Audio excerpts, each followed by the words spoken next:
நாளிலும் கொஞ்ச நேரம் வேத வசனத்தை நாம் தியானிக்க போகிறோம். Amen. Praise the Lord. Hallelujah, ஹல்லேலூயா.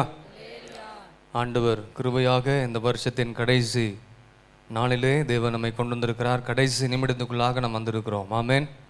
உங்களை பார்ப்பதில் மிகுந்த மகிழ்ச்சியாக இருக்கிறது. ஆமென். இந்த நாளிலும் இந்த பழையவருடைய ஆராதனையில் என்ன வார்த்தை பேச வேண்டும் என்று ஆண்டவர்கிட்ட நான் கேட்டுக்கொண்டிருக்க பொழுது கர்த்தர் ஒரு பகுதியை ஆண்டவர் எனக்கு காண்பித்து கொடுத்தார். ஆமென். அது நமக்கு நிச்சயமாகவே நமக்கு பிரயோஜனமாக இருக்கும். நம்ம நிச்சயமாகவே இதை சுத்திகரிக்கும். அதை நாம் கேட்டு அதை நாம் சரி செய்து கொள்வோம் என்று சொன்னால் வருகிற ஆண்டிலே கர்த்தர் நம்மை ஆசீர்வாதமாய் நடத்துவார். 2 ராஜாக்கள் 4ஆம் அதிகாரத்தை நம்ம எடுத்துக்கொள்வோம். 2 ராஜாக்கள் 4ஆம் அதிகாரம் 25லிருந்து 27 வசனங்கள் வரை வாசி கேட்போம். கவனமாக எல்லாரும் கேளுங்க. 470வது பக்கம் 2 ராஜாக்கள் 4ஆம் அதிகாரம் 25ஆம் வசனம் 26, 27. கர்மேல் பர்வதத்தில் இருக்கிற தேவனுடைய மனுஷனிடத்திற்கு போனால், கர்மேல் பர்வதத்தில் இருக்கிற தேவனுடைய மனுஷனிடத்திற்கு போனால், தேவனுடைய மனுஷன் தூரத்திலே அவளை வர கண்டு, தேவனுடைய மனுஷன் தூரத்திலே அவளை வர கண்டு, தன் வேலைக்காரனாகிய கேயாசியை பார்த்து, தன் வேலைக்காரனாகிய கேயாசியை பார்த்து, அதோ சூனேமியாள் வருகிறாள், அதோ சூனேமியாள் வருகிறாள், நீ அவளுக்கு எதிர்கொண்டு ஓடி, நீ அவளுக்கு எதிர்கொண்டு ஓடி, நீ சுகமாய் இருக்கிறாயா? கவனிங்க, நீ சுகமாய் இருக்கிறாயா? உன் புருஷன் சுகமாய் இருக்கிறானா? உன் புருஷன் சுகமாய் இருக்கிறானா? அந்த பிள்ளை சுகமாய் இருக்கிறதா என்று, அந்த பிள்ளை சுகமாய் இருக்கிறதா என்று அவளிடத்தில் கேள் என்றான். அவளிடத்தில் கேள் என்றான். அவள் சுகம்தான் என்று சொல்லி, அவள் சுகம்தான் என்று சொல்லி பர்வதத்தில் இருக்கிற தேவனுடைய மனுஷனிடத்தில் வந்து, பர்வதத்தில் இருக்கிற தேவனுடைய மனுஷனிடத்தில் வந்து அவன் காலை பிடித்து கொண்டாள். அவன் காலை சூனேமியால் பிடித்து கொண்டாள். அப்பொழுது கேயாசி அவளை விலக்கிவிட வந்தான். கேயாசி அவளை விலக்கிவிட வந்தான். தேவனுடைய மனுஷன், தேவனுடைய மனுஷன், அவளை தடுக்காதே, அவளை தடுக்காதே, அவள் ஆத்துமா துக்கமாய் இருக்கிறது, அவள் ஆத்துமா துக்கமா இருக்கிறது, கர்த்தர் அதை எனக்கு அறிவியாமல், கர்த்தர் அதை எனக்கு அறிவியாமல் மறைத்து வைத்தார் என்றார். மறைத்து வைத்தார் என்றான். அல்லேலூயா. இந்த வருஷத்தின் கடைசியிலே ஆண்டவர் சில கேள்விகளை நம்மிடத்தில் ஆண்டவர் கேட்கிறார். இந்த பிரசங்கத்தின் தலைப்பு இயேசுவிடமிருந்து சில கேள்விகள், கொஸ்டின்ஸ் ஃப்ரம் ஜீசஸ். ஆண்டவர் இந்த வருட இறுதியில் கடைசி நிமிடங்களில் ஒரு சில கேள்விகளை நம்மிடத்தில் என்னிடத்திலையும் கர்த்தர் கேட்டு கொண்டிருக்கிறார். அது என்ன கேள்விகள் என்பதை சத்தியத்தின் ஆழமான சத்தியத்தின் மூலமாக கர்த்தர் நம்மோடு இடைபட ஆண்டவர் வல்லவராக இருக்கிறார். அல்லேலூயா. இன்னும் சில நிமிஷங்களில் நாம் புதிய ஆண்டுக்குள் பிரவேசிக்க போகிறோம். இந்த ஆண்டு முழுவதும் கர்த்தர் அநேக நன்மைகளை செய்தார், அநேக அற்புதங்களை செய்தார், அதிசயங்களை செய்தார். அது மாத்திரமல்ல, ஆண்டவர் நம்முடைய வாழ்க்கையில் அவர் நேற்றும் இன்றும் என்றும் மாறாதவராகவே இருந்தார். ஆமென். கடந்த வருஷத்திலும் அவர் மாறாதவராக இருந்தார். இந்த வருஷத்திலும் கர்த்தர் நம்முடைய வாழ்க்கையில் மாறாதவராக இருந்தார். இனி வருகிற 2023ஆம் ஆண்டிலும் கர்த்தர் நமக்கு எப்படிப்பட்டவராக இருப்பார்? மாறாதவராக இருப்பார். அல்லேலூயா. எத்தனையோ பேர் மாறி போயிட்டாங்க, எத்தனையோ பேர் மாறி போயிட்டாங்க. எத்தனையோ பேர் இந்த வருஷத்தை துவங்கினவர்கள் இந்த வருஷத்தின் இறுதியை அவர்களால் பார்க்க முடியாமல் போய்விட்டது. அது மாத்திரமல்ல, அநேகர் மாறினார்கள். எதனால்? பின்மாற்றத்தினால மாறி போயிட்டாங்க. ஆவிக்குரிய ஜீவியத்தில் வாழ்ந்த தேவ பிள்ளைகள், விசுவாசிகள் பின்மாற்ற நிமித்தமாக அநேகர் மாறி போனார்கள். அநேகர் பின்மாற்ற நிமித்தமாக இயேசுவை விட்டு என்ன செய்தாங்க? வெளியே போயிட்டாங்க. ஆனால் இந்த நாளிலே நம்மை தேவ சமூகத்தில் கொண்டு வந்திருக்கிறார். இந்த வருஷத்தில் துவக்க நாளில் நாம் தேவ சமூகத்தில் தொடங்கினோம். ஆமாவா இல்லைங்களா? இந்த வருஷத்தை முடிக்கும் பொழுதும் தேவ சமூகத்தில் என்ன செய்கிறோம்? நாம முடிக்க போகிறோம். இந்த வருஷத்தின் முடிவில் வந்ததான நம்மை பார்த்து சில கேள்விகள் கேட்கப்படுகிறது. இங்கே சூனேமியாள் என்று சொல்லக்கூடிய ஒரு ஸ்திரீ இருந்தால், அவளை பார்த்து எலிசா கேயாசிட்ட சொல்றாங்க. என்ன சொல்றார் அவரு? நீ சுகமா இருக்கிறாயா? கேயாசி, வேலைக்காரன கேயாசி சூனேமியாளை பார்த்து நீ சுகமா இருக்கிறாயா? உன் புருஷன் சுகமா இருக்கிறானா? அந்த பிள்ளை சுகமா இருக்கிறதா? இந்த 3 கேள்விகள் அந்த சூனேமியாள் இடத்தில் கேட்கப்பட்டது. எலிசாவாகிய இயேசு கிறிஸ்து இந்த நாளிலே நம் மத்தியில் வந்திருக்கிறார். அல்லேலூயா, அல்லேலூயா. இந்த வருஷத்தின் கடைசியில் வந்ததான நம்மை பார்த்தும் இந்த கேள்விகள் கேட்கப்படுகிறது. சூனேமியாளை பார்த்து மாத்திரமல்ல, எலிசாவாக இயேசு கிறிஸ்து இந்த வருஷத்தின் கடைசி நாளிலே உங்களை என்னையும் பார்த்து கேட்கிறாரு, நீங்க சுகமா இருக்கிறீங்களா? உங்க புருஷன் சுகமா இருக்கிறானா? உங்கள் பிள்ளைகள், அந்த பிள்ளை சுகமா இருக்கிறதா? இது சூனேமியாளை பார்த்து எலிசா கேட்ட வார்த்தைகளாக இங்க இருக்கிறது. யார் இந்த சூனேமியாள்? இந்த சூனேமியாளை குறித்து நாம் பார்ப்போம் என்று சொன்னால் 4ஆம் அதிகாரம் 8ஆம் வசனம் பார்த்தீங்கன்னா, அவள் வந்து சூனேமுக்கு போகிற போது, எலிசா சூனேமுக்கு போகிற போது அங்கே இருந்த கனம் பொருந்திய ஒரு ஸ்திரீ. யாரு? சூனேமியாள் வந்து கனம் பொருந்திய ஒரு ஸ்திரீ, நல்ல பணக்கார உள்ள ஒரு ஸ்திரீ. அவள் நல்ல தைரியசாலி உள்ள ஒரு ஸ்திரீ அவர்கள். அது மாத்திரமல்ல, நல்ல பிரேவ், அதான் இங்கிலீஷில் சொன்ன தைரியம் என்று சொன்னால் பிரேவ், நல்ல வசதி உள்ள ஒரு நல்ல ஒரு ஸ்திரீ, கனம் பொருந்திய ஒரு ஸ்திரீ. எங்க இருக்கிறா? சூனேம்ல இருக்கிறாள். அல்லேலூயா. அவளிடத்துல எலிசா வந்து கேட்க சொல்றார், நல்லா இருக்கிறீங்களா? சுகமா இருக்கிறீங்களா? புருஷன் நல்லா இருக்கிறானா? பிள்ளைகள் சுகமா இருக்கிறதா? இப்படி நிறைய கேள்விகள் இங்கே கேட்கப்படுகிறது. இங்கே அந்த சூனேமியால் எலிசாவை தன்னுடைய வீட்டில் என்ன செய்து கொண்டால்? ஏற்றுக்கொண்டால். எலிசாவை யார் என்று அவள் நன்றாக என்ன செய்து கொண்டால்? அறிந்து கொண்டாள். அவர் வந்து ஒரு தேவனுடைய மனுஷன் என்பதை, பரிசுத்தவான் என்பதை அவள் அறிந்து கொண்டாள். அது மாத்திரமல்ல, அவள் எலிசாவுக்கு என்று வீட்டிலே கூடுதல் வசதிகள் ஏற்படுத்தி கொடுத்து அவளுடைய அறை வீட்டிலே எலிசாவை ஏற்றுக்கொண்டாள். அல்லேலூயா, அல்லேலூயா. அவளுடைய அறை வீட்டிலே எலிசாவுக்கு நல்ல வசதி வாய்ப்புகளை ஏற்படுத்தி கொடுத்து அங்கே எலிசாவை என்ன செய்ய வைத்தால்? ஏற்றுக்கொண்டு அங்கே இளைப்பாறும்படி தங்கும்படியாக அங்கே வைத்த சூழ்நிலைகள் நம்ம எல்லாருக்கும் நன்றாக தெரியும். 10, 11, 12ஆம் வசனத்தை நீங்கள் வாசித்து பார்த்து கொள்ளுங்க. அப்ப எலிசா கேயாசியை பார்த்து கேட்கிறா. என்ன கேட்கிறாங்க? 13ஆம் வசனத்தை வாசிங்க. அவன் கேயாசியை பார்த்து, எலிசா வந்து கேயாசியை பார்த்து, இதோ இப்படிப்பட்ட சகல சலக்கரணையோடும் எங்களை விசாரித்து வருகிறாயே, நம்ம இவ்வளவு அருமையாக விசாரித்து வருகிறாள் இந்த சூனேமியாள், உனக்கு நான் என்ன செய்ய வேண்டும்? நீ போய் கேளு, அவளுக்கு நான் என்ன செய்ய வேண்டும்? ராஜாவினிடத்திலாவது சேனாபதியினிடத்திலாவது உனக்காக நான் பேச வேண்டிய காரியம் உண்டோ என்று அவளை கேள் என்றான். அதற்கு அவள் என்ன சொல்றா? என் ஜனத்தின் நடுவே நான் சுகமாய் குடியிருக்கிறேன் என்றாள். ஹல்லேலூயா. ஆனா அவளுடைய வாழ்க்கையில ஒரு குறை இருந்தது. ஆனா அதை உடனே என்ன சொல்லவே இல்லை. எதையாச்சும் நான் செய்யணுமா அப்படின்னு கேட்கிறாரு. இல்ல, நான் நல்லா இருக்கிறேன், என் ஜனத்தின் நடுவே நான் எப்படி இருக்கிறேன்? நல்ல சுகமா இருக்கிறேன். ஆனாலும் இந்த சூனேமியாளுக்கு ஒரு குறைபாடு இருந்தது. அப்ப கேயாசியை பார்த்து கேட்கிறாரு, என்னப்பா செய்யலாம்? அவ பிள்ளை இல்லாம இருக்கிறார். என்ன இல்லை? சூனேமியாளுக்கு குழந்தை இல்லை. உடனே சொல்றாரு, ஒரு தீர்க்கதரிசன வார்த்தையை சொல்றாரு. அதை அறிந்த எலிசா 16ஆம் வசனத்துல வாசிக்க வேண்டாம்.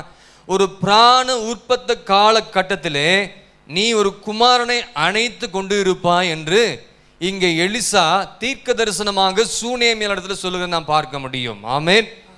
அதே போல அந்த வாக்குத்தத்தம் அந்த சூனேமியாளுடைய வாழ்க்கையில நிறைவேறி அந்த ஸ்திரீ கர்ப்பம் தரித்து எலிசா தன்னுடைய சொன்னபடி ஒரு உற்பத்தி காலகட்டத்திலே ஒரு குமாரனை பெற்றாள். அல்லேலூயா, அல்லேலூயா. இப்ப அவ எந்த ஒரு காரியத்தையும் சொல்லலை. நாம தான் என்ன சொல்லியிருப்போம்? ஆண்டவரே, இந்த வீடு நல்லா இல்லை, இன்னும் கொஞ்சம் நிறைய காரியங்கள் வேண்டும் என்று சொல்லியிருப்போம். ஆனா அவ என்ன சொல்லலை? எலிசா அந்த தேவ மனுஷன் இடத்துல, பரிசுத்தவான் இடத்துல எதையும் சொல்லலை. நான் நல்லா இருக்கிறேன், நான் சுகமா இருக்கிறேன் என்று சொன்னா. யாரு? சூனேமியாள். உடனே எலிசா பல காரியங்களை கேட்டு அறிந்த பிறகு தீர்க்கதரிசனமான வார்த்தையை சொல்லி ஒரு நல்ல குழந்தையை ஒரு ஏற்ற காலத்தில் அவ என்ன செய்தால்? பெற்றெடுத்தால். இந்த குழந்தை நன்றாக வளர்ந்தது. வளருகிற ஸ்தானத்தில், வளருகிற அந்த நாட்களிலே அந்த பிள்ளை தன்னுடைய தகப்பனை பார்க்க வேண்டும் என்று சொல்லி எங்க போகிறாங்க? வயல்வெளி இடத்துல போறாங்க. அங்கே வயல்வெளிகளில் ஜனங்கள் எல்லாரும் பயிரையோ நெல்லையோ என்ன செய்கிறாங்க? எல்லாரும் அறுத்து கொண்டிருக்கிறார்கள். அப்படிப்பட்ட சூழ்நிலையில இந்த அருமையான குழந்தை, தன்னுடைய தாயினிடத்தில் இருந்த குழந்தை, அப்பாவை போய் பார்த்துட்டு வர வேண்டும் என்று சொல்லி தன்னுடைய தகப்பனை பார்க்கும்படியாக அந்த குழந்தை என்ன செய்கிறது? வயல்வெளிக்கு போகிறதான நேரத்தில் அந்த இடத்துல அந்த குழந்தைக்கு என்ன வருது? தலைவலி வந்து அந்த குழந்தை மரித்து போகிறதாக நாம் அடுத்த வசனங்களிலே நாம் பார்க்க முடியும். ஆமென். அப்பொழுது அந்த பிள்ளை தகப்பனை பார்த்து என்ன சொல்லிச்சு? தலை நோகிறது, தலை நோகிறது சொன்ன உடனே அவனுடைய வேலைக்காரத்தை சொல்லி உடனே இவளை இந்த மகனை தாயிடத்தில் கொண்டு போன உடனே வீட்டில் அந்த குழந்தை என்ன செய்து விட்டது? செத்து போய்விட்டது. இந்த சிறு குழந்தை தலை நோகிறது என்று செத்து போய்விட்டது. இந்த சூனேமியால் எலிசாவை அவள் ஏற்றுக்கொண்டாள். இந்த எலிசாவை யார் என்று சொல்லி நன்றாக அவள் என்ன செய்து கொண்டாள்? அறிந்து கொண்டாள். நல்ல ஒரு பரிசுத்தவான் அறிந்து கொண்டாள். இந்த எலிசாவுக்கு என்ன கொடுத்தா? நல்ல ஒரு அடைக்கலத்தை அவர்கள் கொடுத்திருந்தார்கள். இங்கே இருக்கிற நாம் ஒவ்வொருவரும் சூனேமியலாக காணப்படுகிறோம். ஆமென். எலிசாவாகிய இயேசுவை நம் உள்ளத்தில் ஏற்றுக்கொண்டோம். அந்த இயேசுவின் யார் என்று நாம் நன்றாக அறிந்து கொண்டோம். அந்த இயேசுவுக்கு நம்முடைய இருதயத்தில் இடம் கொடுத்திருந்தோம். அவர் நமக்குள்ளாக ராஜாதி ராஜாவாக வைத்திருந்தார். இந்த வருடம் முழுவதும் நாம் நினைக்கக்கூடிய அந்த காரியங்கள்லாம் நம்முடைய வாழ்க்கையில் செய்தார். நம்முடைய ஜெபங்கள் கேட்கப்பட்டது. நம்முடைய வாக்குத்தத்தங்களை நிறைவேற்றினார். இந்த வருஷத்தில் கர்த்தர் நமக்கு போதுமானவராக இருந்தார். தேவைகளை கர்த்தர் சந்தித்தார். நம்ம எதை கேட்கலையோ ஆண்டவர் அதை நமக்கு தந்தார். எல்லாவற்றையும் தந்து நம்மை ஆதரித்து வந்தார். நாம் தான் இந்த சூனேமியலாக இருக்கிறோம். இந்த சூனேமியலுடைய வாழ்க்கையில் நடந்த சம்பவம் என்ன? இந்த சூனேமியலுடைய வாழ்க்கையில் என்ன சம்பவித்தது? அவளுக்கு பிறந்ததான குழந்தை இறந்து போனதாக இங்கே நாம் பார்க்கிறோம். இந்த பிள்ளை எப்படி இறந்து போனுச்சு? வயலுக்கு போகிற வேளையில் அந்த குழந்தை மரித்து போனது. அந்த பிள்ளை தாயின் இடத்துல தான் இருக்க வேண்டும். குழந்தை பிறந்த உடனே ஒரு சில நாட்கள் இந்த பிள்ளை தாயினுடைய அரவணைப்பில் இருக்கணும், தாயினுடைய பாதுகாப்பில் இருக்கணும். தாய்கிட்ட தாய்ப்பாலை கொடுத்து அது நல்ல பலனுள்ளதாக நல்ல அரவணைப்பில் இருந்தால் தான் அந்த குழந்தைக்கு என்னங்க பாதுகாப்பு. ஆனால் இந்த பிள்ளை எங்கே போகுதுப்ப? எப்படியாச்சும் எங்கள் அப்பாவை நான் போய் பார்த்துட்டு வந்துடணும், எப்படியாச்சும் நான் அப்பாவை பார்த்துட்டு வந்துடணும். பிள்ளைகள் அந்த பிள்ளை குழந்தை அப்பா கிட்ட போகணுன்றது அர்த்தம் இல்லை, போகலாம். ஆனால் இங்கே அந்த பிள்ளை சரியான ஒரு வளர்ச்சி அடைவதற்கு முன்பாகவே அந்த பிள்ளை எங்கே போயிடுச்சு? வயல்வெளிக்கு போயிடுச்சு. சிறு குழந்தை தான். வயல்வெளியில் வேலை செய்கிறவங்க எப்படி வேலை செய்வாங்க? பயங்கர வெயில் அடிக்கும், வெயிலில் வேலை செய்து கொண்டிருப்பார்கள். சிறு குழந்தை வெயிலில் அவ்வளோ நேரம் நின்னா அந்த குழந்தை நல்லா இருக்குமா? அந்த குழந்தைக்கு ஏதோ ஒரு சம்பவம், வெயில் நிமித்தமாக ஏதோ ஒரு காரியம் ஏற்பட்டு அந்த குழந்தை என்ன செய்துவிட்டு அந்த இடத்துல மரித்து போய்விட்டது. இருக்க வேண்டிய இடத்துல அந்த குழந்தை இருந்தால் அந்த குழந்தை மரித்திருக்குமா? ஒரு கோழி தன் குஞ்சுகளை செட்டலின் கீழே மறைத்து பாதுகாக்குது. ஏன்? கழுகு வந்து தூக்கிட்டு போயிருன்னு சொல்லிட்டு அந்த செட்டை விரித்து அந்த கோழி குஞ்சுகளை அந்த கோழி பாதுகாக்கிறது. அதே போல தான் ஒரு தாய் அந்த குழந்தை எந்த விதத்திலையும் பாதிப்பு ஏற்படாதபடி, எந்த வியாதியோ சளியோ இருமலோ காய்ச்சலோ வந்து விடாதபடி அவ்வளவு அரவணைப்போடு அந்த தாய் பார்த்து கொண்டிருந்த ஒரு தாய் திடீரென்று யாரை பார்க்க போயிடுச்சு? தகப்பன் இடத்துக்கு போச்சு. எந்த இடத்துல இருக்க வேண்டுமோ அந்த இடத்துல அந்த குழந்தை இருந்தா தான் இருக்க வேண்டிய இடத்தை விட்டு அது போனபடினால தான் அந்த குழந்தை மரித்து போய்விட்டது. இந்த வருஷத்துல நாம் எப்படி இருந்தோம்? நாம் இருக்க வேண்டிய இடத்துல நாம் இருந்தோமா? கவனிச்சு பாருங்க. நாம் இருக்க வேண்டிய இடத்துல இருந்திருந்தோம்னா அந்த பிள்ளை தாயினுடைய அரவணைப்புல பாதுகாப்பு இருந்துச்சுன்னா அந்த தாய்க்கு அந்த பிள்ளைக்கு குழந்தைக்கு ஆபத்து வந்திருக்கா? தேவன் நம்மை விரும்பின இடத்துல நாம் இருந்தோமா? நாம் தேவனுக்கு விருப்பம் இல்லாத இடத்துக்கு நாம் போனோமா? சபையில் எவ்வளவோ உபதேசங்கள் சத்தியங்கள் பேசப்படுகிறது. அந்த சத்தியத்தில் நீங்களும் நான் நிலைத்திருந்தோமா? இந்த வருஷத்தில் யோசிச்சு பாருங்க. அவருக்கு பிரியமில்லாதபடி நாம் நடந்து கொண்டோமா? அது நிமித்தமாக நமக்குள் மரணம் சம்பவித்ததா? அது நிமித்தமாக நமக்குள்ள மரணம் சம்பவித்ததா? யோசிச்சு பாருங்க. ஆவிக்குரிய ஜீவியத்தில் மரித்தவர்களாக நாம் இந்த இடத்துல உட்கார்ந்து கொண்டிருக்கிறோமா? ஆவிக்குரிய ஜீவியத்தில் எப்படி நாம் இருக்கிறோம்?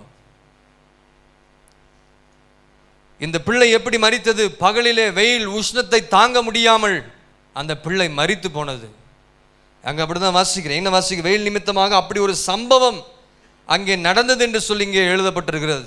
இந்த வருஷத்தில் உங்கள் வாழ்க்கையில், உங்கள் குடும்பத்தில், தனிப்பட்ட ஜீவியத்தில் வெயில் அடித்ததா? வெயில் என்று சொன்னால் பலவிதமான சோதனைகள், பிரச்சனைகள், போராட்டங்கள் உங்களுடைய வாழ்க்கையில் வந்தபடினால உங்களுடைய ஆவிக்குரிய ஜீவியம் மரித்து போன நிலைமையில் இருக்கிறதா என்பதை சற்று நீங்கள் ஆராய்ந்து பார்க்க வேண்டும். ஆமேன், ஆமேன். இந்த வருஷத்தில் உங்களுடைய ஜீவியம் எப்படி காணப்பட்டது? பலவிதமான சோதனைகள் உங்களை சந்தித்ததா? வெயில் ஏறினது நிமித்தமாக உங்களுடைய ஆவிக்குரிய ஜீவியம் மரித்து போனதா? வெயில் ஏறினது நிமித்தமாக தான் அந்த பிள்ளை, அந்த குழந்தை மரித்து போய்விட்டது. அந்த குழந்தை இருக்க வேண்டிய இடத்துல இருந்திருந்தா அஜீவனோடு வந்திருக்கும். நீங்களும் இருக்க வேண்டிய இடத்துல இருந்திருந்தீங்கன்னா நீங்கள் ஆவிக்குரிய ஜீவியத்தில் மரித்த நிலைமையில நீங்கள் இருக்க மாட்டீங்க. இன்னைக்கு அநேக சபைகள் ஆவிக்குரிய வாழ்க்கையில் மரித்து போய் கிடக்கிறான். கர்த்தரை தேடுறதில்லை, ஆண்டவரை கனப்படுத்துறதில்லை, ஆண்டவருக்கு முக்கியப்படுத்துறதில்லை, தேவ சமூகத்தை ஏதோ வரோம் போகிறோம் என்று இருக்கிறோம். 3 நாள் கூட்டங்கள் நடந்துச்சு, சுத்திகரிப்பு கூட்டம் நடந்தது. எத்தனை பேர் வந்தீங்கன்னு கை தூக்க வேண்டாம். உங்களே நீங்கள் ஆராய்ந்து பார்த்துக்கொள்ளுங்க. எந்த அளவுக்கு நீங்கள் ஆண்டவருக்கு இடம் கொடுக்குறீங்க, எந்த அளவுக்கு நீங்கள் ஆண்டவரை முக்கியத்துவம் படுத்துறீங்க. ஆவிக்குரிய ஜீவியம் மரித்து போயிருக்கிறது இந்த சபையில். எல்லாரையும் நான் சொல்லலை. இன்றைக்கு அந்த ஆவிக்குரிய ஜீவியத்தை கர்த்தர் புதுப்பிக்க வருஷத்தின் கடைசியில் நம்ம மத்தியில் வரப்போகிறார். 2வதாக, அந்த குழந்தைக்கு சரியான ஒரு வளர்ச்சி இல்லை. வளர்ந்திருந்தால் இப்படி மரித்திருக்குமா? நல்ல விதத்தில் இந்த குழந்தையோடு, அந்த தாயோடு அரவணைப்பு இருந்தால் அந்த குழந்தை மரித்திருக்குமா? நாம் இந்த வருஷத்தில் வளர வேண்டிய பிரகாரமாக நாம் வளர்ந்தோமா? அப்படின்னு சொன்னால் நாம் வளரும்படி திருவசனமாக ஞான பாலை நாம் உட்கொண்டோமா? வசனத்தின்படி நாம் வளர்ந்தோமா? உபதேச சட்டத்தின்படி நாம் வளர்ந்தோமா? வசனத்தின்படி உங்கள் பிள்ளைகளை வளர்க்குறீங்களா? வசனத்தின்படி நீங்கள் முதலாவது வளர்றீங்களா? அப்படி வளர்ந்துருந்தீங்கன்னா உங்கள் ஜீவியம் மரித்திருக்காது. ஆவிக்குரிய காரியங்களில், சத்தியத்தில் அப்படி இல்லாமல் போயிருந்தால் நமக்குள் மரணம் சம்பவித்திருக்கிறது. அந்த பிள்ளை மரித்து போய்விட்டது. ஆவிக்குரிய ஜீவியம் மரித்து கிடக்கிறது. எப்பொழுதுமே பிசாசு தலை மேலே தான் கையை வைப்பான். ஃபஸ்ட்டு பிசாசு எங்கே வைப்பான்? நீங்கள் ஜெபம் பண்ண உட்காருங்க, அப்படியே ஆடும் தலை. ஆடலையா? நிறைய பேர்த்துக்கு ஜெபம் பண்ண உட்கார்ந்து உங்களுக்கு தெரிஞ்சிருக்கும். நம்ம போய் ஜெபம் பண்ணான்னு உட்காருவோம். அப்போ தான் என்ன பண்ணோம்? தூக்கம் வருது, கொட்டாய் விடுவாங்க. சபையில் கொட்டாய் விடுறவங்களை பார்த்தா எனக்கு கோபமாக வரும். ஆன வாயத்திருந்து விட்டுட்டு கையும் தட்ட மாட்டாங்க, பாடவும் மாட்டாங்க. பிசாசு முதல்ல எங்கே கையை வைப்பான்? தலையின் மேலே தான் முதலாவது பிரச்சனை கொண்டு. நம்முடைய ஆவிக்குரிய நிலைமையை ஜீவியம் மறிக்கும்படியாக பிசாசானவன் தலையிலே கிரியை செய்ய முயற்சி செய்து கொண்டிருக்கிறான். முயற்சி செய்து என்ன செய்யறான்? மறிக்க செய்கிறான். எப்படியோ அந்த பிள்ளை என்ன செய்து விட்டது? இப்ப மரித்து போயிடுச்சு. தலை மேல கை வச்சா அந்த பிள்ளை மரித்து போயிடுச்சு. எலிசாவின் மூலமாக வாக்கு பெற்றதான் அந்த பிள்ளை இப்ப மரித்து போனது. அந்த மரித்து போன நிலவரத்தை தாய் நன்றாக அறிந்து கொண்டாள். வாக்குத்தத்தம் கொடுத்தார் இந்த எலிசா, தேவ மனுஷன், பரிசுத்தவான். ஆனா இப்ப இந்த குழந்தை என்ன செய்து விட்டது? மரித்து போயிருச்சு. இப்ப அவளுக்கு ஒரு எண்ணம் வருது. என்ன எண்ணம் வருது? இந்த பிள்ளை உயிரடைய வேண்டும் என்று சொன்னால் எலிசாவிடத்தில் தான் போக வேண்டும் என்று, வேற எங்கேயும் போகவே முடியாது. அல்லேலூயா.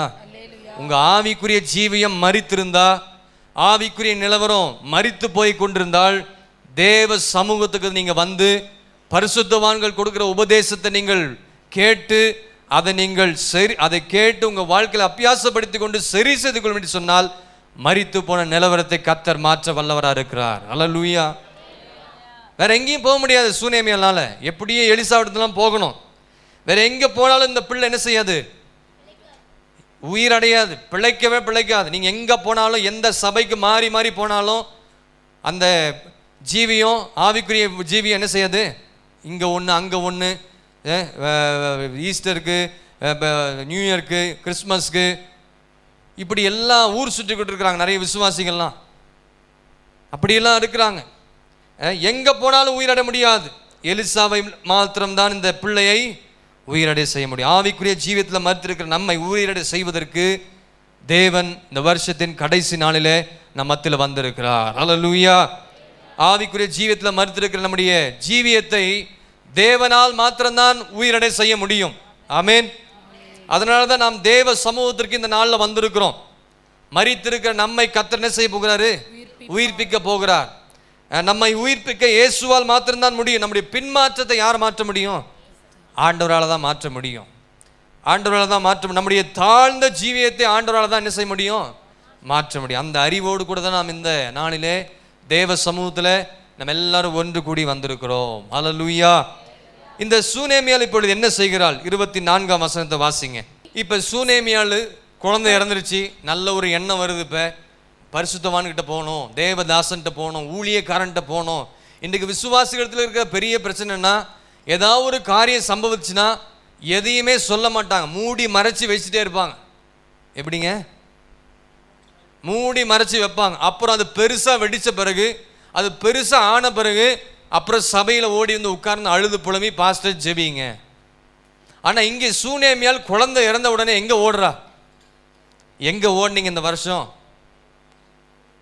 ஒரு வியாதி வந்துட்டா உடனே ஹாஸ்பிட்டல் போகிறீங்க. அதற்கு முன்பதாக கர்த்தரை தேடினீங்களா? ஏதாவது ஒரு சிக்னஸ் வந்த உடனே, பிரச்சனை போராட்டம் வந்த உடனே அங்கேயும் இங்கேயும் போகணும்னு நினைக்கிறீங்க. தேவ சமூகத்தில் ஓடி போனீங்களா? அங்கே உங்களுக்கு பதில் கிடைச்சதா? உண்மையாக எத்தனை பேர் சொல்ல முடியும்? கையை உயர்த்த வேண்டாம், உங்கள் இருதயத்தில் நீங்கள் கேட்டுக்கொள்ளுங்க. இங்கே சூனேமியாளுக்கு நல்ல ஒரு எண்ணம் வந்து அங்கே தேவ மனிதனாகிய எலிசாவிடத்தில் போகிறாள். வாசிங்க. கழுதையின் மேல் சேணம் வைத்து ஏறி, கழுதையின் மேல் சேணம் வைத்து ஏறி தன் வேலைக்காரனை நோக்கி இதை ஓட்டி கொண்டு போ, இதை ஓட்டி கொண்டு போ, நான் உனக்கு சொன்னால் ஒழிய போகிற வழியில் எங்கும் ஓட்டத்தை நிறுத்தாதே, போகிற வழியில எங்கேயும் ஓட்டத்தை நீ என்ன செய்யக்கூடாது, நிறுத்தாதே என்று சொல்லி புறப்பட்டு போனாள். ஹல்லேலூயா. நாம் தேவனிடத்தில் இந்த ஆசீர்வாதத்தை பெற்றுக்கொள்ள நாம் என்ன செய்ய வேண்டும்? தேவ சமூகத்திற்கு போய் தேவனுடைய நன்மையை நாம் பெற்றுக்கொள்ள நாம் என்ன செய்ய வேண்டும்? சொல்லுங்களேன். இப்பதானே வாசித்தீங்க. தேவ சமூகத்தில் இழந்து போயிட்டோம். இழந்து போனதெல்லாம் நம்ம பெற்றுக்கொள்ளணும். எங்க ஓடணும்? தேவ சமூகத்துக்கு. இந்த எலிசாவு இடத்துல, தேவ மனுஷனிடத்துல இந்த சூனேமியால் போகிறாள். எப்படி போகிறாள்? என்னத்தை எதையோடு போகிறாள்?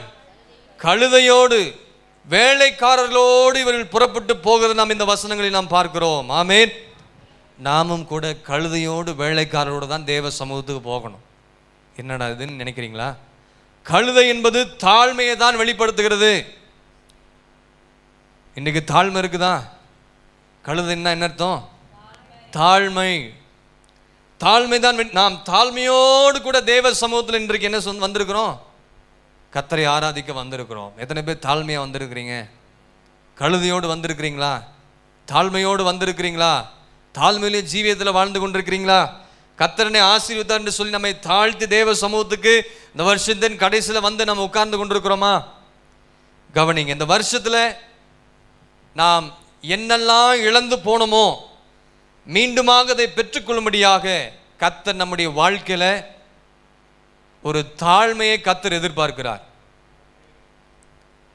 நம்முடைய வாழ்க்கையில் அநேக காரியங்கள் இழந்துட்டோம்.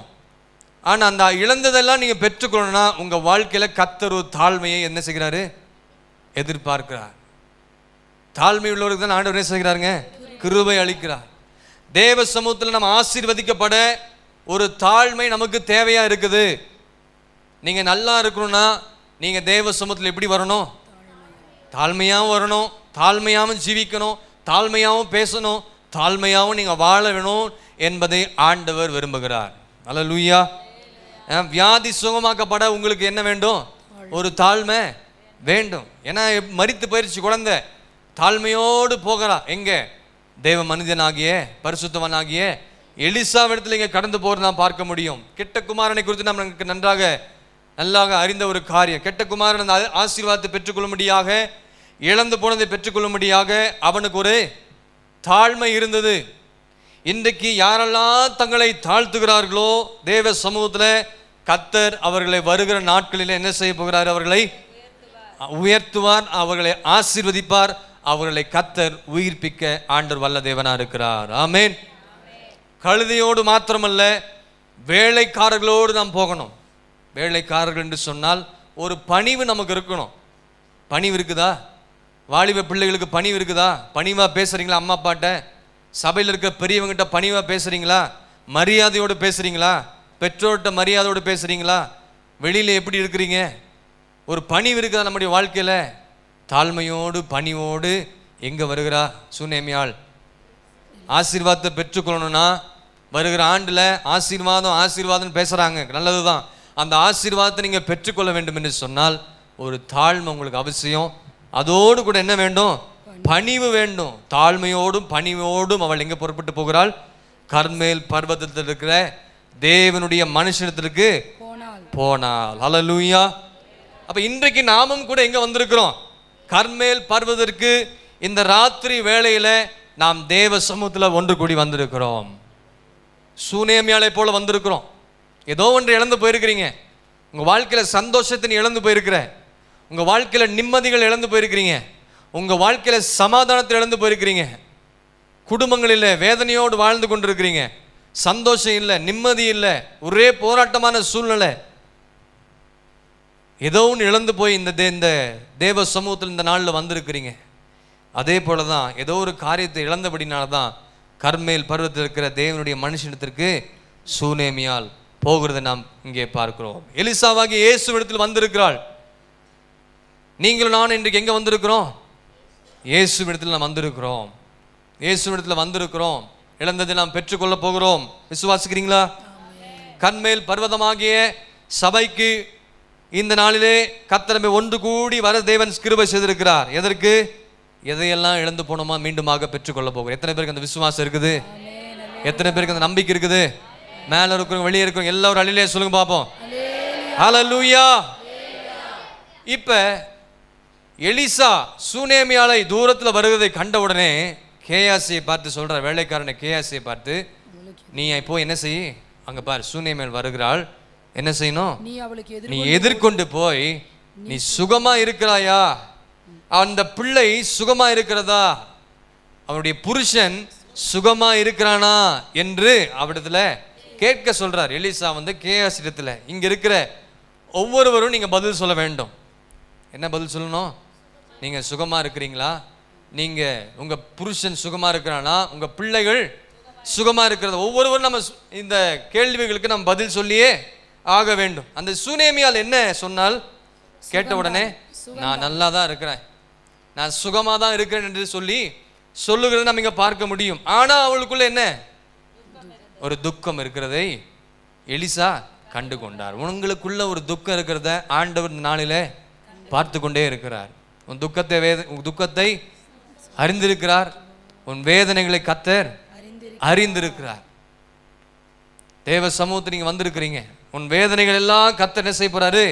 மாற்ற போக. நான் சுகமா இருக்கிறேன் என்று சொல்லிவிட்டால், ஆனாலும் ஒரு வேதனை அவளுக்குள்ள ஓடிக்கொண்டே இருக்குது. பிள்ளை இழந்த உடனே எவ்வளவு வேதனைப்பட்டிருக்கும் தாய், எவ்வளோ வேதனைகள். ஆனா அவள் எதையோ இழந்து போனதை போல எதையுமே அவள் காண்பிக்கவே இல்லை. ஆனா எலிசா நன்றாக என்ன செய்து கொண்டால், அவர் புரிந்து கொண்டார். நம்மை பார்த்து கேட்டால் நம்ம என்ன சொல்லுவோம்? சுகமா இருக்கிறீங்க கேட்டால் என்ன சொல்லுவோம்? ஏதோ இருக்கிறோம். ஒரு சிலர்கிட்ட கேட்டிங்கன்னா அப்படி சொல்லுவாங்க, இருக்கிறேங்க, ஏதோ நாட்கள் ஓடிக்கொண்டிருக்கிறது, அங்கங்கே சில பிரச்சனை இருக்க தான் செய்யுது, குடும்பத்தில் சில காரியங்கள் இருக்கிறது, ஏதோ ஒரு பிரச்சனை. ஆனால் சூனேமியாள் எதையுமே ஆண்டவர்கிட்ட, எலிசாவிட்ட சொல்லவே இல்லை. நீ சுகமா இருக்கிறாயா என்று சொன்னால் என்ன அர்த்தம்? உன்னுடைய ரட்சிப்பை நீ பாதுகாத்திருக்கிறாயா? இந்த வருஷத்துல கர்த்தர் ஈவாய் கொடுத்த அந்த ரட்சிப்பை பாதுகாத்திருக்கிறீங்களா? அந்த ரட்சிப்பை நீங்கள் ஆராய்ந்து பார்த்திருக்கிறீங்களா? யாரையெல்லாம் தள்ளிவிட்டு உங்களை எண்ணி ஆண்டவர் தெரிந்து கொண்டு ஈவாய் அந்த ரட்சிப்பை நமக்கு கொடுத்திருக்கிறார். அந்த ரட்சிப்பை நீங்கள் பாதுகாத்திருக்கிறீங்களா என்பதை இந்த ராத்திரி வேளையில் உங்களை பார்த்து ஆண்டவர் கேட்கிறார். கர்த்தர் உனக்கு தந்த ரட்சிப்பை இந்த வருஷத்துல எப்படி பிரயோஜனப்படுத்துறீங்க? அதை பாதுகாத்து கொண்டீங்களா? அதை ஆராய்ந்து பார்த்தீங்களா? உங்க ரட்சிப்பை இழந்திருக்கிறீங்க. சுகமா இருக்கிறேன் என்று சொல்ல முடியாது. சமாதானம் இல்லாமல் இருந்திருக்கலாம், சந்தோஷம் இல்லாமல் இருந்திருக்கலாம், நிம்மதி இல்லாமல் இருந்திருக்கலாம். இப்படிலாம் இருந்துட்டு சுகமா இருக்குன்னு சொல்லி உங்கள்கிட்ட கேட்டால் நீங்கள் என்ன சொல்லணும்? சுகமா இருக்குன்னு சொல்லுவீங்களா? இல்லை, நீங்கள் சுகமா இல்லை. நம்முடைய ரட்சிப்பை நம்ம ஒருபோதும் என்ன செய்யக்கூடாது? இழந்து போய்விடக்கூடாது. ஆண்டவர் நம்மை தூக்கி எடுத்த விதங்களை நம்ம ஒருபோதும் என்ன செய்யக்கூடாது? மறந்து விடக்கூடாது. எவ்வளவு மோசமான ஒரு பாவியாக இருந்தோம், அயோக்கியங்களை செய்து கொண்டிருந்தோம், ஆண்டவர் துக்கப்படுத்துற மாதிரி பல காரியங்களை நாம் ஆண்டவர் அறியாத நாட்களில் நம்ம செய்தோம். ஆனாலும் ஆண்டவர் நம்மை தேடி வந்து நம்ம ரட்சித்திருக்கிறோம். அந்த ரட்சிப்பை நாம் என்ன செய்து கொண்டிருக்கிறோம்? இழந்து போயிருக்கிறோம். பாதுகாத்திருக்கிறீங்களா? பாவம் செய்தால் உங்கள் ரட்சிப்பை என்ன சொல்லுறீங்க? எல்லாம் முறைச்சு பார்க்காதீங்க. பாவம் செய்தால் என்ன ஆகும்? நம்ம ரட்சிப்பை இழந்து போயிடுவோம். சுகமா இருக்கிறாயா? ரட்சிப்பை பாதுகாத்திருக்கிறாயா? ரட்சிப்பை பாதுகாத்து கொள்ளாவிட்டால் கத்திரத்தில் நீங்கள் இந்த நாளில் என்ன செய்யணும்? சூனேமியால போல கேட்கணும். ஆண்டவர் மீண்டுமாக அந்த ரட்சிப்பை எனக்கு, ரட்சிப்பின் சந்தோஷத்தை எனக்கு தாருங்க என்று தாவீது ஜெபித்தது போல இந்த வருஷத்தின் கடைசி நாள் நீங்க நானும் ஜெபிக்க வேண்டும். ஹல்லேலூயா. எதையெல்லாம் இழந்திருக்காயோ அதை கர்த்தர் தருவார். கேட்கணும். வாயில திறந்து நாம் கேட்கும் பொழுது, அறிக்கை செய்து ஒப்பு கொடுக்கும் பொழுது கர்த்தர் நிறைவானதை கர்த்தர் தர வல்ல தேவனா இருக்கிறார். ஆமென். இரண்டாவது அங்க என்ன கேள்வி கேட்கப்படுகிறது? உன் புருஷன் சுகமா இருக்கிறானா? கேட்டிருக்கிறீங்களா? உங்க புருஷனை பார்த்து எப்படிங்க இருக்கிறீங்க, நல்லா இருக்கிறீங்களா அப்படின்னு கேட்டிருக்கிறீங்களா? என்னைக்காச்சும் வேலைக்கு வந்தோம் போனோம் சாப்பாடு ஆக்கி போட்டோம் கேட்டிருக்கிறீங்களா? உங்க புருஷனை பார்த்து கேட்டிருக்கிறீங்களா? என்னங்க நீங்கள் யார் எல்லாம் வேற எங்கேயும் இப்போ பார்த்துட்டு இருக்கீங்க, நான் உங்களை தான் கேட்குறேன். புருஷன்கிட்ட கேட்டிருக்கிறீங்களா? மனைவியை கேட்டு கற்றுருக்கீங்களா? ஒரு வருஷமாக உங்களுக்கு நல்லா சமைச்சு போட்டாங்க, நல்லா சாப்பிட்டோம், நல்லா நமக்கு எல்லா விதமான காரியங்களையும் செய்தாங்க, புருஷன் உங்களுக்கு தேவையெல்லாம் சந்தித்தார், எல்லாம் வாங்கி கொடுத்தாரு, நல்லா இருக்குன்னு விசாரிச்சிங்களா? விசாரிக்கல யாருமே? ஆமாவா ஆமான்னு சொல்லுங்கள், இல்லைன்னா இல்லைன்னு சொல்லுங்கள். எதுக்குமே தலையாட்டு பண்ணுறீங்களே? விசாரிச்சாங்க. விசாரிச்சாங்க. இங்கே உன் புருஷன் சுகமா இருக்கிறானா என்று சொல்லி எலிசாக்கு, உன் புருஷன் சுகமா இருக்கிறானா? புருஷன் என்று சொன்னால் என்ன? ஆவிக்குரிய விதத்தில் புருஷன் என்று சொன்னால் அதுதான் தலை. என்னதுங்க? தலை. நடத்திப்பு பரிசுத்தாவியானவர்.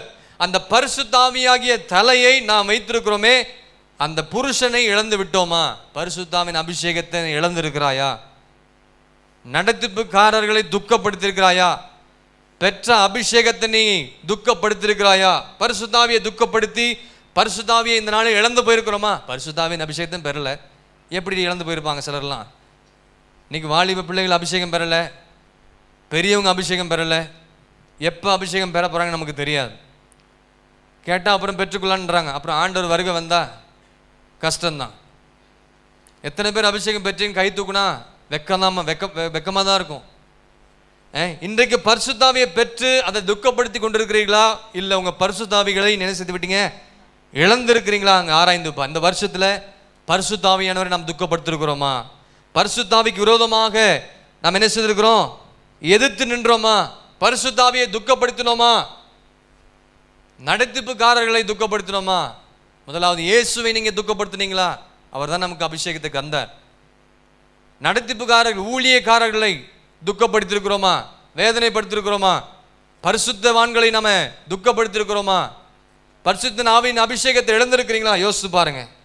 எபேசியர் 4:30 சொல்லப்பட்டிருக்கிறதே, நீங்கள் மீட்கப்படும் நாளுக்கென்று முத்திரையாக பெற்ற தேவனுடைய பரிசுத்த ஆவியை துக்கப்படுத்தாதிருங்கள். துக்கப்படுத்தாம இருந்தீங்களா?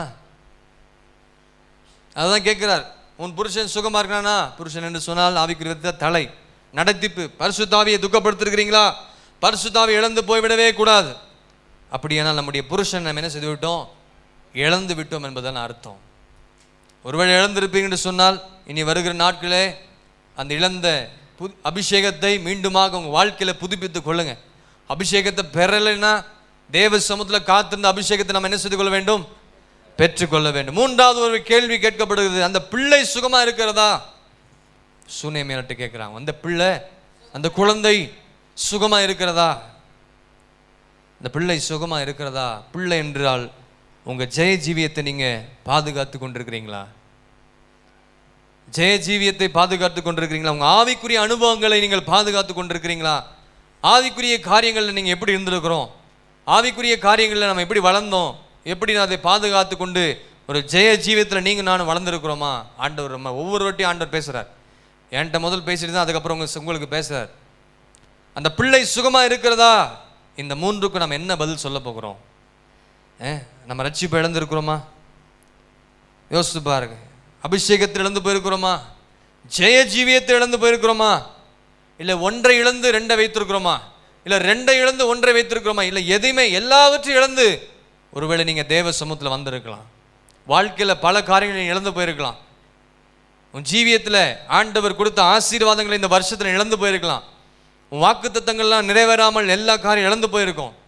உனக்கு கொடுக்கப்பட்டிருக்க வார்த்தைகள் பெற முடியல, இழந்து போயிருக்கிறோம். காரணம் என்ன என்பது உங்களுக்கு தான் தெரியும். அந்த குழந்தை இருக்க வேண்டிய இடத்துல இருந்துச்சுன்னா, வளர வேண்டிய பிரகாரமாக கலங்கமில்லாத ஞானப்பாலாகிய வசனத்தின் மேலே வளர்ந்திருந்தா அந்த குழந்தை என்ன செய்திருக்காது? மரித்து போயிருக்காது. இந்த குழந்தை மரித்து போயிருக்காது. உங்களுடைய ரட்சிப்பை நீங்க சரியான விதத்துல பாதுகாத்து இருக்கிறீங்களா யோசித்து பாருங்க. இந்த ஸ்திரீ என்ன செய்தால்? எலிசாவின் காலை பிடித்து கொண்டார். யாருடைய காலை? இன்னைக்கு நீங்களும் நான் ஆண்டவராக இயேசு கிறிஸ்துவின் காலை பிடித்துக் கொள்ளணும். இயேசு கிறிஸ்துவின் காலை பிடித்துக் கொள்ளணும். 27 வசனத்தை வாசிங்க. பர்வதத்தில் இருக்கிற தேவனுடைய மனுஷனிடத்தில் வந்து அவன் காலை பிடித்துக் கொண்டார். சூனேமியால் நல்ல இறுக்கமாக எலிசாவின் காலை பிடித்து கொண்டாள். ஏன்னா எல்லாம் இழந்து போயிட்டான். குழந்தை இறந்து போய்விட்டது. எப்படியாக அந்த குழந்தை மீண்டுமாக உயிரடை செய்ய வேண்டும் என்று சொல்லி தேவ மனிதத்தில் போய் என்ன செய்து கொண்டாள்? அவருடைய காலை பிடித்து கொண்டு அப்பொழுது கேயாசி என்ன செய்கிறாள்? அவளை விலக்கிவிட வந்தான். தேவனுடைய மனுஷன் அவளை தடுக்காதே, அவள் ஆத்துமா துக்கமா இருக்கிறது, கர்த்தர் அதை எனக்கு அறிவியாமல் மறைத்து வைத்தார். அவளுடைய ஆத்துமா துக்கமா இருக்கிறது, கர்த்தர் எனக்கு அதை அறிவியாமல் மறைத்து வைத்தார். அவள் ஆத்துமா துக்கத்தோடு வந்திருக்கிறாள் அந்த ராத்திரி வேளையில. சகோதரி, வாலிப பிள்ளைகளே, வாலிப தங்கச்சிங்களே, ஒருவேளை இந்த ராத்திரி வேளையிலே நாமும் கூட துக்கத்தோடு, ஒரு பாரத்தோடு, வேதனையோடு இழந்த நிலைமத்தில் வந்திருக்கலாம். நமக்கு ஒரு வேலை வைக்கப்பட்டிருந்துச்சு, அந்த வேலை கிடைக்கல, பரவாயில்ல, அது ஆண்டவருடைய சித்தம் இல்லை. திருமண வாழ்க்கை ஏற்பட்டுச்சு, ஆனால் அதை சரியா அமையல, பரவாயில்ல, பொறுமையோடு காத்திருப்போம். ஆண்டவருடைய பாதத்தை உறுதியாக நாம பிடித்து கொள்வோம். சூனேமியாளை போல இந்த சூனேமியாள் இயேசுனுடைய பாதத்தை உறுதியாய் பிடித்து கொண்டாள். இன்றைக்கு நீங்கள் நான் யாருடைய பாதத்தை பிடிக்கணும்? கர்த்தருடைய பாதத்தை உறுதியாக பிடித்து கொள்ளுங்கள். அவருடைய பாதத்தில் நீங்கள் என்ன செய்யணும்? மன்றாடுவோம். தேவ சமூகத்தில் போய் நம்ம விழுந்து கிடப்போம். எதெல்லாம் இழந்து போனோமோ எங்கேயும் போய் நிற்காதீங்க, யாருக்கிட்டையும் போய் உதவி கேட்காதீங்க. ஆண்டவருடைய பாதத்தில் போய் விழுந்து கிடங்க. கர்த்தர் காரியங்களை நடக்க செய்வார். ஹல்லேலூயா. போய் கதறி அழுது ஜெபிங்க. மற்றவர்களில் கெஞ்சுறோமே, எப்படியாச்சும் எங்களுக்கு செஞ்சு கொடுத்துருங்க. வேண்டாம், எதுக்கு கெஞ்சுறீங்க? ஏன் கெஞ்சணும்? அவங்க கிட்ட போய் ஆண்டவருடைய பாதத்தில் விழுங்க. ஏன் அவன் மருத்துவர்கிட்ட போயிருக்கலாமே, மருத்துவச்சிக்கிட்ட போயிருக்கலாமே. ஆனால் முதல்ல எங்கே போனா? தேவனுடைய மனுஷத்தில் போனா. அதன் பிறகு நீங்கள் எங்கே வேணா போங்க. தேவனுடைய மனுஷத்தை தேடி போங்க. ஆண்டவரே, என் வாழ்க்கையை நான் இழந்து விட்டேன் என்று எத்தனை பேர் சொல்ல முடியும்? கண்களை மூடி ஆராய்ந்து பாருங்க. அவருடைய பாதத்தில் விழுந்து கிடப்பேன் என்று சொன்னால் அவருடைய பாதத்தில் தாங்க ஆசீர்வாதம் இருக்குது. ஒரு ஸ்திரீ இயேசுவின் பாதத்தினுடைய அருகாமல் நின்று கொண்டு உட்கார்ந்து கொண்டு கண்ணீரினால் நனைத்தாள், பாதத்தை நனைத்தாள், தலைமயிரினால் என்ன செய்தாள்? துடைத்தாள். ஆண்டவர் சொன்னார், உன்னுடைய பாவங்கள் எல்லாம் மன்னிக்கப்பட்டது. அவருடைய பாவங்கள் மன்னிக்கப்பட்டது. அவருடைய பாதத்தை பிடித்துக் கொள்வோம். இந்த ராத்திரி வேளையிலே வருஷத்தின் கடைசி நாளிலே வந்திருக்கிறோம். அவருடைய பாதத்தை உறுதியாக பிடித்துக் கொள்ளுங்க. இந்த வருஷம் மாத்திரம் இல்லை, இனி வருகிற ஆண்டிலும் ஆண்டுடைய பாதத்தை என்ன செய்து கொள்ள வேண்டும்? உறுதியாய் பற்றி கொள்வோம். எலிசாவின் பாதத்தை பிடித்து கொண்டால் அவருடைய ஆத்துமா துக்கமா இருக்கிறத எலிசா கண்ட உடனே, நான் உம்மை என்ன செய்யறது சொல்றா? பிள்ளையின் தாயோ, நான் உம்மை விடுகிறதில்லை என்று சொல்லி அவளை இறுக்கமாக பிடித்து விட்டாள். யார? எலிசாவை பிடிச்சு கொண்டாள். நான் உம்மை விடுவதில்லை, என்னை ஆசீர்வதித்தால் ஒழிய. சொல்லுங்க, பேசுங்க, அடுத்த வார்த்தை சொல்லுங்க. என்னை ஆசீர்வதித்தால் ஒழிய ஆண்டவரே நான் உம்மை விடுவதில்லை. ஹல்லேலூயா. ஆசீர்வாதம் வேண்டும் என்று எல்லாருமே கேட்கிறோம். ஆனா ஆண்டுடைய பாதத்தை பிடிக்க மாட்டோமே, கர்த்தருடைய சமூகத்துக்கு வர மாட்டோமே. எப்படிங்க ஆசீர்வாதம் வரும்? வேலை, தொழில், பிசினஸ், படிப்பு, உயர்வு எல்லாம் தந்ததுதான். ஆனா ஆண்டவருக்கு கொஞ்ச நேரம், ஒரு 1/2 மணி நேரமாச்சு தேவ சமூகத்துல வந்து உட்கார்ந்தா தாங்க உங்களுக்கு ஆசீர்வாதம் கிடைக்கும். வேதனை மாற்றுவார் ஆண்டவர். அப்பதான் ஜெபிங்க, தேவ சமூகத்துல காத்திருந்து ஜெபிங்க. சூனேமியாளை போல ஆண்டவர் உறுதியாய் பற்றி கொள்ளுங்க. இப்ப 34ஆம் வசனத்தை வாசிங்க. உள்ளே போய் தங்கள் இருவருக்கும் பின்னாக அவன் கதவை எலிசா பூட்டி கர்த்தரை நோக்கி என்ன செய்யறாரு? வேண்டுதல் செய்கிறார். 33ஆம் வசனம். இப்ப 34ஆம் வசனத்தை வாசிங்க. கிட்டே போய் எலிசா கிட்டே போய் தன் வாய் பிள்ளையின் வாயின் மேலும், தன் வாய் பிள்ளையின் வாயின் மேலும், தன் கண்கள் அவன் கண்களின் மேலும், தன் கண்கள் அவன் கண்களின் மேலும், தன் உள்ளங்கைகள் அவன் உள்ளங்கைகளின் மேலும், தன் உள்ளங்கைகள் அவன் உள்ளங்கைகள் மேலும் படும்படியாக அவன் மேல் குப்புற படுத்துக் கொண்டான். அவன் மேல் குப்புற படுத்துக் கொண்டான். அப்பொழுது பிள்ளையின் உடல் அனல் கொண்டது. அப்பொழுது பிள்ளையின் உடல் அனல் கொண்டது. கொண்டது. அவன் எழுந்து அறை வீட்டில் இங்கும் அங்கும் உலாவி திரும்ப கிட்ட போய் அவன் மேல் குப்புறப்படுத்தான். அப்பொழுது அந்த பிள்ளை 7 தரம் தும்மி தன் கண்களை திறந்தான். அல்லேலூயா சொல்லுங்க, ஒரு அல்லேலூயா சொல்லுங்க. அல்லேலூயா. இப்ப அந்த பிள்ளை என்ன செய்து விட்டது? உயிர் அடைந்து விட்டது. அல்லேலூயா. இன்றைக்கு எலிசாவாகிய இயேசு அவருடைய வாய், தன் பிள்ளையின் வாய், இன்றைக்கு நம்முடைய வாயின் மேல அவருடைய வாய்களை வைத்து, தன் கண்களை வைத்து, தன் உள்ளங்களை வைத்து, அதை படும்படியாக நம்மேல் படுத்து கொண்டு நம்ம உடல் அனல் கொண்டு இந்த நாளிலே உயிரிட கர்த்தர் செய்ய வல்லவராக இருக்கிறார். அல்லேலூயா. அல்லேலூயா. நம்முடைய இயேசு நம்மை உயிர்ப்பிக்கும்படியாக இப்படிப்பட்ட கிரியை அவர் சிலுவையிலே செய்து முடித்து விட்டார். எத்தனை பேர் சொல்ல முடியும்? உங்களை என்னை உயிரடை செய்வதற்கு ஆண்டவர் சிலுவையிலே இந்த காரியங்களை செய்து விட்டார். ரோமர் 5ஆம் அதிகாரத்தில் நீங்கள் அதை வாசித்து பார்த்துக் கொள்ளுங்கள். அதை படித்து நீங்கள் நன்றாக விளங்கிக் கொள்ளலாம். 3 நிலவரத்தில் இருந்து நமக்காக மரித்தார் என்று சொல்லப்பட்டிருக்கு. 1 பலனற்றவர்களாக இருந்தோம், 2வது சத்துருக்களாக இருந்தோம், பாவிகளாக இருந்தோம். இப்படிப்பட்ட சூழ்நிலை இருந்த நம்மை ஆண்டவர் என்ன செய்தாருங்க? ஒரு நாள்ல உயிர்ப்பித்து நம்மை உன்னதங்களிலே கொண்டு போய் உட்கார செய்தார். கரங்களை தட்டி கர்த்தரை மகிமைப்படுத்த வேண்டாமா? சும்மா தட்டாதீங்க. உயிரிழந்து செய்தாங்கன்னா உற்சாகத்தோடு கரங்களை தட்டுங்க. அந்த பிள்ளை இப்ப என்ன செய்து விட்டது? உயிரடைந்து விட்டது. கண்களை மூடி ஆண்டுடைய சமூகத்தில், ஆண்டுடைய கருத்தில் நம்ம ஒப்பு கொடுக்க போகிறோம். நம்முடைய மரித்த நிலவரத்தை மாற்றும்படியாக எலிசாவாகிய இயேசு இந்த கடைசி நிமிடத்தில் நம்ம மத்தியில் உலாவி கொண்டிருக்கிறார். நீங்க எந்த விதத்தில் மரணத்தை சந்தித்திருக்கிறீங்க, நீங்க எந்த விதத்தில் மரணத்தில் சந்தித்து கொண்டிருக்கிறீர்கள் என்பது உங்களுக்கு தான் தெரியும். ஒருவேளை ரட்சிப்பை இழந்து போயிருக்கலாம், அபிஷேகத்தை இழந்து போயிருக்கலாம், ஜெய ஜீவியத்தை இழந்து போயிருக்கலாம், வளர வேண்டிய பிரகாரமாக வளராம நீங்க போயிருக்கலாம், ஆவிக்குரிய வாழ்க்கையில முன்னேறாம போகாம ஆவிக்குரிய ஜீவியத்துல மரித்த நிலைமையில இருக்கிறீங்க. ஜெபிக்க முடியல, வேத வாசிக்க முடியல, பாட முடியல, துதிக்க முடியல, ஆராதிக்க முடியல, கர்த்தருடைய சபையில செய்தி நேரத்தில் 1 மணி நேரம் உட்கார முடியல, போர் அடிக்குது, ஆவிக்குரிய ஜீவியம் மரித்து போயிருக்குது, கொஞ்ச நேரம் கூட ஜெபிக்க முடியல, ஆவிக்குரிய நிலவை என்ன இருக்குது? மரித்து போயிருக்கிறது. கர்த்தர் உயிர்ப்பிக்கும்படியாக கர்த்தர் நம்மிடத்தில் வந்திருக்கிறார். நம்முடைய ஆத்தும துக்கத்தை கர்த்தர் அறிந்திருக்கிறார். சகோதரனே, சகோதரியே, ஏதோ ஒரு காரியத்தின் துக்கத்தோடு இருக்கிற, ஏன் உன்னுடைய துக்கத்தை உன்னுடைய இருதயத்துக்குள்ள வைத்து கொண்டிருக்கிறீங்க? தேவ சமூகத்தில் ஓடி வாங்க. பரிசுத்தவான்கள் இருக்கிறாங்க, தேவ சமூகத்தில் சொல்லி ஜெபிங்க. அவர்கள் உங்களுக்காக ஜெபிக்க ஆயத்தமா இருக்கிறார்கள். முதலாவது ஆண்டவர்கிட்ட சொல்லுங்க, வேதனைகளை மாற்றுவார், துக்கத்தை கர்த்தர் மாற்றுவார், இழந்ததை எல்லாவற்றையும் மீண்டுமாக இரட்டிப்பாய் கர்த்தர் எடுக்க செய்ய ஆண்டவர் வல்ல தேவனா இருக்கிறார். இயேசுனுடைய காலை உறுதியாக நாம் பற்றி கொள்வோம். கண்களை மூடுவோம். எல்லாரும் நம்முடைய வியாகுலத்தை மாற்றும்படியாக கர்த்தர் இந்த நாளிலே கடந்து வந்திருக்கிறார். இன்றைக்கு அவர் நம்மை உயிர்ப்பித்து நம்மை மேன்மையுள்ளவராக மாற்ற கர்த்தர் விரும்புகிறார். எத்தனை பேர் மேன்மையுள்ள இடத்துக்கு போகணும்னு விரும்புறீங்க? சூனேமியாலை போல ஓடி வாங்க, கழுதையோடு வாங்க, வேலைக்காரர்களோடு வாங்க, தாழ்மையோடு வாங்க, பணிவோடு வாங்க. உங்கள் வாழ்க்கையில் இருந்த சந்தோஷத்தை கர்த்தர் புதுப்பிப்பார். உங்கள் வாழ்க்கையில் இருந்த சமாதானத்தை மீண்டுமாக குடும்பம் சமாதானமாக வாழ ஆண்டவர் செய்வார். புருஷனும் மனைவியும் சமாதானமாக இருக்க கர்த்தர் செய்வார். குடும்பத்தில் இருக்கிற ஒவ்வொருவரும், கூட்டு குடும்பம் இருந்தாலும் சரி, பிள்ளைகள் மத்தியில் சமாதானமாய் கர்த்தர் இருக்க செய்வார்.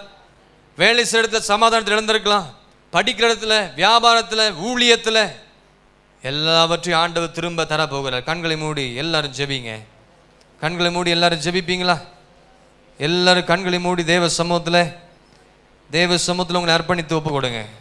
மரித்திருக்கிற நம்மை உயிரிட கர்த்தர் செய்ய வல்ல தேவனா இருக்கிறார். நீ சுகமா இருக்கிறாயா? உன் புருஷன் சுகமா இருக்க, உன் பிள்ளை சுகமா இருக்கிறதா? ஆண்டவர் உங்களை பார்த்தான் கேட்கிறார். பிள்ளைகளை வளர வேண்டிய விதத்தில் நாம் இந்த ஆண்டில் வளர்த்தோமா? இல்லை என்று சொன்னால் இனி வருகிற நாட்களாச்சும் நல்ல ஆவிக்குரிய சத்தியத்தில் நீங்களும் வளரணும், பிள்ளைகளும் வளரணும். அப்போதான் அந்த பிள்ளைக்கு பாதுகாப்பு, அப்போதான் அந்த குழந்தைக்கு பாதுகாப்பு. இல்லாட்டி அந்த குழந்தை மரித்து போயிடும். ஒப்பு கொடுப்போம். எல்லாரும் ஒப்பு கொடுங்க. உங்க வாயில திறந்து ஜெபிங்க. இது அமைதியா இருக்க நேரம் இல்லை. நமக்கு எதிராக 3 கேள்விகள் இருக்கிறது. தேவ பிள்ளையே, இந்த கேள்விகளுக்கு சரியான பதிலை நாம் இன்றைக்கு தெரிந்து கொள்ள வேண்டும். நீ சுகமாக இருக்கிறாயா? நீ சுகமாக இருக்கிறாயா? உன் ஆத்மா சுகமாக இருக்கிறதா? ஆத்மாவிலே வாழ்கிறது போல எல்லாவற்றிலும் சுகமாக இருக்க வேண்டும் என்று தேவன் விரும்புகிறார். நீ சுகமாக இருக்கிறாயா என்பது நம்முடைய ஆத்மாவை குறிக்கக்கூடிய ஒரு காரியம். நம்முடைய ஆத்மாவுக்காக ரத்தம் சிந்தி மீட்டு கொண்டு வெளியேற பெரிய ரட்சிப்பை நமக்கு தந்திருந்தாரே, அதை கடைசி வரைக்கும் நாம் காத்துக்கொள்ள வேண்டும். நீ சுகமாக இருக்கிறாயா? உன் ஆத்மா சுகமாக இருக்கிறதா? உன் புருஷன் சுகமாக இருக்கிறானா? ஆவியானவர் நம்மை ஆளுகை செய்கிறவராக இருக்கிறார். நம்மை ஆளுகை செய்கிற பரிசுத்த ஆவியானவரே நமக்கு எல்லாவற்றுக்கும் போதுமானவராக இருக்கிறார். உன் புருஷன் சுகமாக இருக்கிறானா? அந்த நடத்திப்பின் கீழே நீ கீழ்ப்படிந்து தேவசித்தம் செய்கிறாயா? அந்த பிள்ளை சுகமாக இருக்கிறதா? அந்த பிள்ளையினுடைய சரீரம், அந்த பிள்ளை அந்த உன்னுடைய சரீரமாக இருக்கிறது. உன் சரீர பாண்டத்தை கனமாய் ஆண்டு கொள்வாயாக. இந்த நிலைமையில மரித்து போன இந்த பிள்ளையை தீர்க்கதரிசி எவ்விதமாய் உயிர்ப்பித்ததை பற்றி நாம் கேட்டோம். ஒப்பு கொடுப்போம். கேயாசியினால் செய்ய முடியாத காரியத்தை எலிசா உயிர்ப்பிக்கிற வல்லமை வெளிப்படுத்துறதை நாம் பார்க்கிறோம். இசைந்து ஒப்பு கொடுங்க.